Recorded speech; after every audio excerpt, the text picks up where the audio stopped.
பரிசுத்த வேதாகமம் புதிய ஏற்பாடு யாக்கோபு 1ஆம் அதிகாரம். முன்னுரை. வாழ்த்து. சிதறுண்டு வாழும் 12 குலத்தினருக்கு கடவுளுக்கும் ஆண்டவராகிய இயேசு கிறிஸ்துவுக்கும் பணியாளனாகிய யாக்கோபு வாழ்த்து கூறி எழுதுவது. சோதனைகள் நம்பிக்கையும் ஞானமும். என் சகோதர சகோதரிகளே, பல வகையான சோதனைகளுக்கு உள்ளாகும் போது நீங்கள் மகிழ்ச்சியாய் இருக்க வேண்டும் என்பதை கருத்தில் கொண்டிருங்கள். உங்கள் நம்பிக்கை சோதிக்கப்படும் போது மன உறுதி உண்டாகும் என்பது உங்களுக்கு தெரியும். உங்கள் மன உறுதி நிறைவான செயல்களால் விளங்கட்டும். அப்பொழுது எக்குறையும் இன்றி முற்றும் நிறைவுள்ளவர்களாய் இருப்பீர்கள். உங்களிடையே குறைவான ஞானம் கொண்டிருப்போர் கடவுளிடத்தில் கேட்கட்டும். அப்பொழுது அவரும் ஞானத்தை கொடுப்பார். அவர் முகம் கோணாமல் தாராளமாய் எல்லாருக்கும் கொடுப்பவர். ஆனால் நம்பிக்கையோடு ஐயப்பாட்டின்றி கேட்க வேண்டும். ஐயப்பாட்டு கொள்பவர்கள் காற்றினால் அலைக்கழிக்கப்படும் கடல் அலைகளை போன்றவர்கள். எனவே இத்தகைய இருமனமுள்ள நிலையற்ற போக்குடையவர்கள் ஆண்டவரிடம் ஏதாவது பெற முடியும் என நினைக்காதிருக்கட்டும். ஏழ்மையும் செல்வமும். தாழ்நிலையில் உள்ள சகோதர சகோதரிகள் தாங்கள் உயர்வு பெறும் போது மகிழ்ச்சி அடைவார்களாக. செல்வ செழிப்பில் இருப்பவர்கள் தாங்கள் தாழ்நிலை அடையும் போதும் மகிழ்ச்சியாய் இருப்பார்களாக. ஏனெனில் செல்வர்கள் புல்வெளி பூவை போல மறைந்தொழிவார்கள்.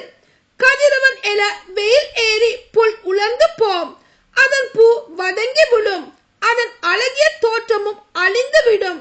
அவ்வாறே செல்வரும் தாம் அலுவல்களில் ஈடுபடும் போதே அழிவுறுவர். கடவுளும் சோதனையும். சோதனையை மன உறுதியுடன் தாங்குவோர் பேறு பெற்றோர். ஏனெனில் அவர்களது தகுதி மெய்ப்பிக்கப்படும் போது தம்மீது அன்பு கொள்வோருக்கு கடவுள் வாக்களித்த வாழ்வாகிய வெற்றி வாகையினை அவர்கள் பெறுவார்கள். சோதனை வரும் போது இச்சோதனை கடவுளிடமிருந்து வருகிறது என்று யாரும் சொல்லக்கூடாது. ஏனெனில் கடவுள் தீமையின் தூண்டுதலுக்கு உள்ளாவதில்லை, அவரும் எவரையும் சோதிப்பதில்லை. ஒவ்வொருவரும் தம் சொந்த தீய நாட்டத்தினாலே சோதிக்கப்படுகின்றனர். அது அவர்களை கவர்ந்து மயக்கி தம் வயப்படுத்துகிறது. பின்னர் தீய நாட்டம் கரு கொண்டு பாவத்தை பெற்றெடுக்கிறது. பாவம் முழு வளர்ச்சி அடைந்து சாவை விளைவிக்கிறது. என் அன்பார்ந்த சகோதர சகோதரிகளே, ஏமாந்து போக வேண்டாம். நல்ல கொடைகள் அனைத்தும் நிறைவான வரமெல்லாம் ஒளியின் பிறப்பிடமாகிய விண்ணக தந்தையிடமிருந்தே வருகின்றன. அவரிடம் எவ்வகையான மாற்றமும் இல்லை. அவர் மாறிக்கொண்டிருக்கும் நிழல் அல்ல. தம் படைப்புகளில் நாம் முதற்கனியாகும்படி உண்மை அறிவிக்கும் வார்த்தையால் நம்மை ஈன்றெடுக்க அவர் விரும்பினார். அறிவுரையும் எச்சரிக்கைகளும். இதை வார்த்தையை கேட்டலும் செயல்படுத்தலும். என் அன்பார்ந்த சகோதர சகோதரிகளே, இதை தெரிந்து கொள்ளுங்கள். ஒவ்வொருவரும் கேட்பதில் வேகமும் பேசுவதிலும் சினம் கொள்ளுவதிலும் தாமதமும் காட்ட வேண்டும். ஏனெனில் மனிதரின் சினம் கடவுளுக்கு ஏற்புடைய செயல்கள் நிறைவேற்ற தடையாய் இருக்கிறது. எனவே எல்லா வகையான அழுக்கையும் உங்களிடம் மிகுந்துள்ள தீமையையும் அகற்றி உங்கள் உள்ளத்தில் ஊன்றப்பட்ட வார்த்தையை பணிவோடு ஏற்றுக்கொள்ளுங்கள். அதுவே உங்களை மீட்க வல்லது. இதை வார்த்தையை கேட்கிறவர்களாக மட்டும் இருந்து உங்களை ஏமாற்றிக் கொள்ள வேண்டாம்.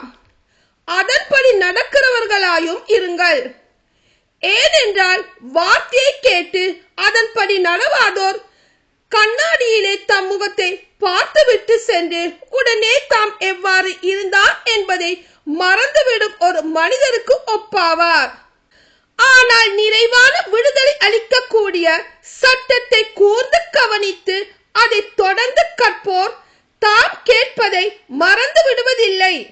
அவர்கள் அதற்கேற்ப செயல்களை செய்வார்கள். தம் செயல்களால் பேறு பெற்றவர் ஆவார்கள். தாம் சமய பற்றுடையோர் என எண்ணிக்கொண்டிருப்போர் தம் நாவை அடக்காமல் இருப்பார் எனில் தம்மையே ஏமாற்றிக் கொள்வார்.